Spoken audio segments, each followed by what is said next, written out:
السلام علیکم جنید بھائی، میرا آپ سے یہ سوال تھا کہ رمضان المبارک کی آمد ہے اور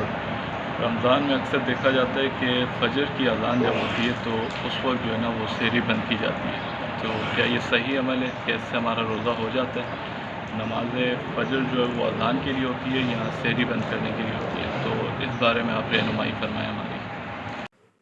وعلیکم السلام ورحمۃ اللہ وبرکاتہ۔ جی، بڑا اہم سوال ہے یہ بھی، اور اس بات کا خاص خیال رکھیے، ماہ رمضان ہے، جو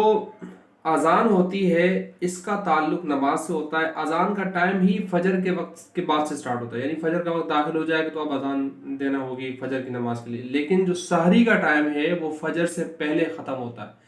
یعنی فجر کا ٹائم سٹارٹ ہوگا تو سحری کا ٹائم ختم ہوگا، سحری کا ٹائم ختم ہوگا تو فجر کا ٹائم سٹارٹ ہوگا، فجر کا ٹائم سٹارٹ ہوگا تو اذان دینی ہوگی۔ کوئی شخص جو ہے وہ کرتا یوں ہے کہ وہ اب سحری جو ہے وہ اذان پر بند کر رہا ہے، تو اس نے کیا کیا کہ جو وقت تھا روزہ بند کرنے کا وہ اس کو چھوڑ کے آگے چلا گیا، جب روزہ رکھنا تھا جس ٹائم پہ کھانا پینا نہیں تھا اس ٹائم اس نے کھانا سٹارٹ کر دیا، تو اس صورت میں جو ہے اس کا روزہ بند ہی نہیں ہوگا، روزہ نہیں ہوگا اس کا۔ اور کبھی اس طرح ہو جاتا ہے تو اس صورت میں جن کا روزہ ہے، یعنی جس کا روزہ ٹوٹ چکا ہے، کھا لیا اس نے،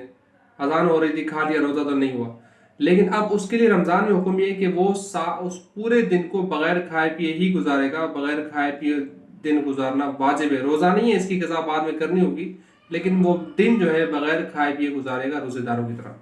السلام علیکم ورحمۃ اللہ وبرکاتہ۔